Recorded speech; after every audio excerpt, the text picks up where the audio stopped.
Ray is a cell data expert who was hired by Bryan Kohberger's defense team. In January 2025, he filed a sworn expert disclosure that limited him to technical analysis of phone records and geolocation. But in July 2026, he sat down for a live interview with the custody queens and made statements that went far beyond his disclosed role and, in several cases, directly contradicted what he had sworn to in his expert disclosure. One of the clearest examples involves Kohberger's phone location. In his sworn report, Ray stated there was no evidence the phone was at or near the crime scene, and no evidence it traveled south on Highway 95.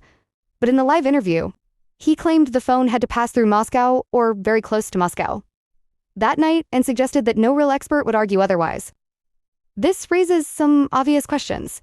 If the phone had to be near Moscow, where is the CAS data to support that claim? Why did he go from attacking the state's evidence as flawed to saying Bryan would be convicted and found guilty in 10 out of 10 courts? And why is he now publicly contradicting the alibi position he helped support as well as his own expert statement? Ray wasn't just brought in as a general cell data expert.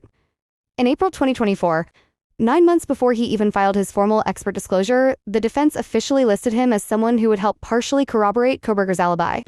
They stated his testimony would show that Kohberger's phone was south of Pullman and west of Moscow on the morning of the murders.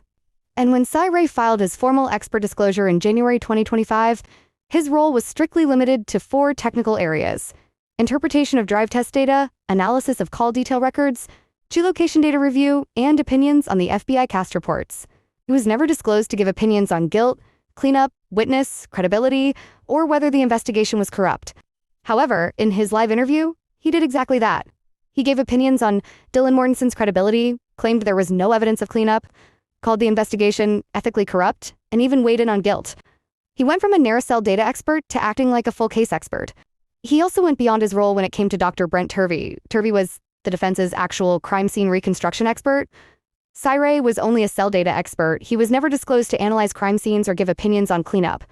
Yet, in the interview, he publicly stated that he has seen the crime scene photos and went to the crime scene and stated there was no evidence of cleanup. Directly contradicting Dr. Turvey's conclusions, Ray continued to publicly correct and contradict Dr. Brent Turvey, who is the actual crime scene reconstruction expert, on whether there was evidence of cleanup. Then told viewers Turvey didn't know what he was talking about. Why would anyone believe Ray over Turvey on this subject? This was Dr. Turvey's area of expertise, not Ray's. In his sworn report, Ray stated there was no evidence Kohberger's phone was ever near Moscow or the crime scene.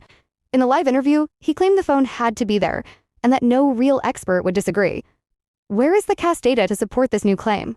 He also stated in his report there was no evidence of stalking or surveillance behavior at the King Road residence.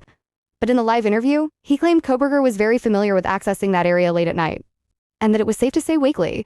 Why the change in position?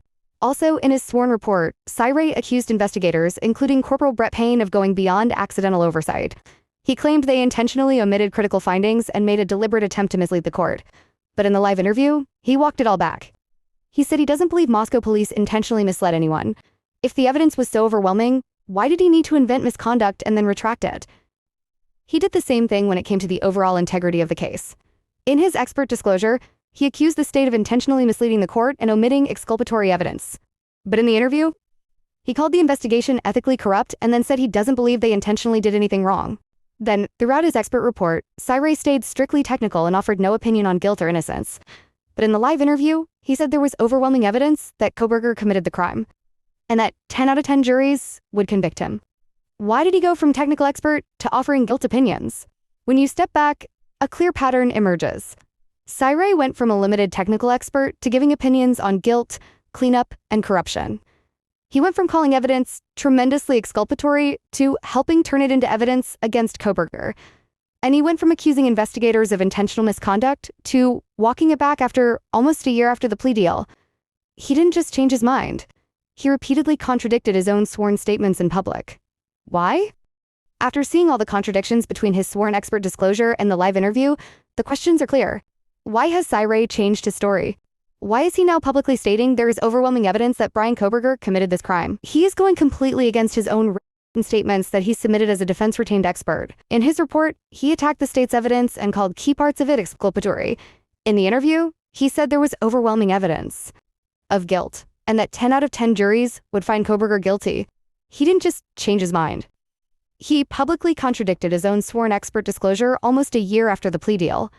And it makes you wonder why.